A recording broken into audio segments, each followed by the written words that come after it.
What's up everyone, my name is Cordell, aka Hot Cocoa, and today we're going to talk about the Roland SPD-30 and how to connect it to Ableton Live. Let's do it.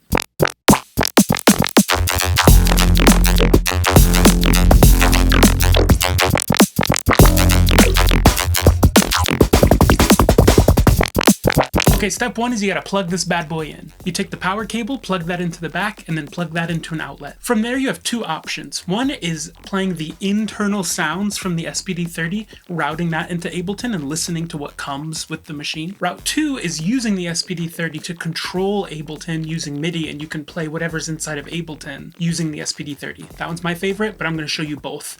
Let's start with the internal sounds. To get the sounds from inside the SPD-30 into Ableton, you'll need some instrument cables. You can use one if you want the sound to be mono, or two if you want it to be stereo, so left to right will have some differences. Stereo tends to sound better. You'll plug those two instrument cables into the back here in the SPD-30, and then you'll plug the other side of those cables into your audio interface. Make sure your audio interface is connected to Ableton with a MIDI cable, and then from here you'll need to go into your Ableton preferences. Make sure the output and the input are coming from your audio interface. You might also need to do some input configuration to make sure that your inputs are working properly.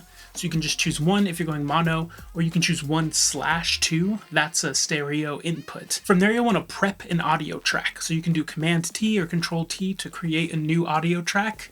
You'll want to make sure that it's listening to the SPD-30 by hitting this drop-down menu, and like we said, picking 1/2, or if you're going for mono, you can pick 1. You want to make sure that it's armed so that you can record it. And finally, if you want to hear yourself through Ableton while you're playing, you can adjust the monitoring here to be on auto or in, which means you'll always hear everything that you're playing. And from there, you can just hit record and you're playing whatever you want to. That's coming straight out of the SPD-30. You can record everything or just jam with it.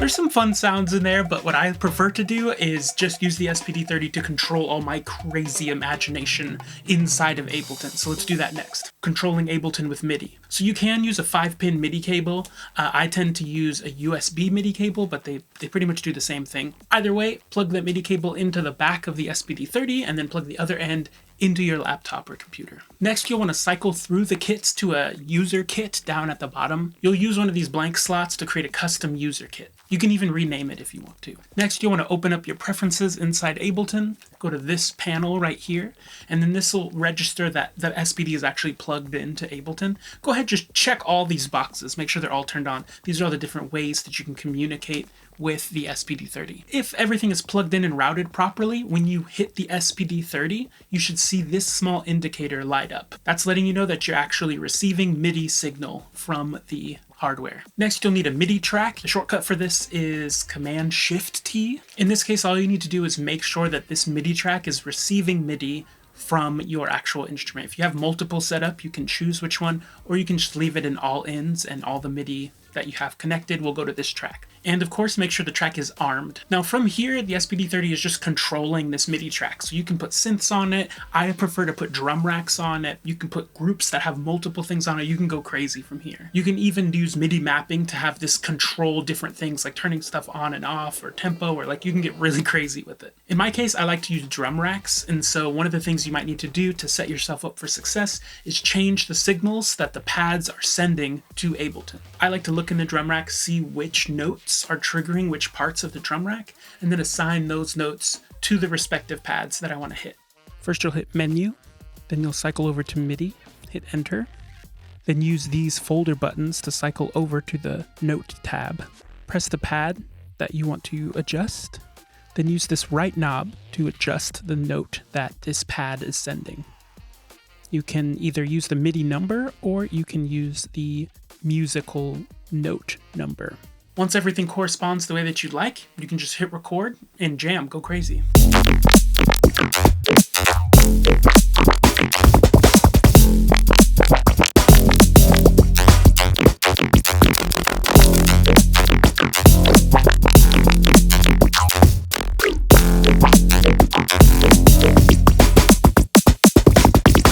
if you think this drum rack is extra juicy, you can actually have it for yourself. You can check out my Patreon or my Bandcamp. And there you have it. You're taking the Roland SPD-30 into Ableton world. If that was helpful, make sure you like and subscribe, and check out the rest of the channel. I have a bunch of different practices and exercises and tutorials and exploration videos and performances all around electronic percussion, finger drumming, e-drumming, and even a lot of creativity psychology. Thanks for hanging out, and I'll see you in the next one.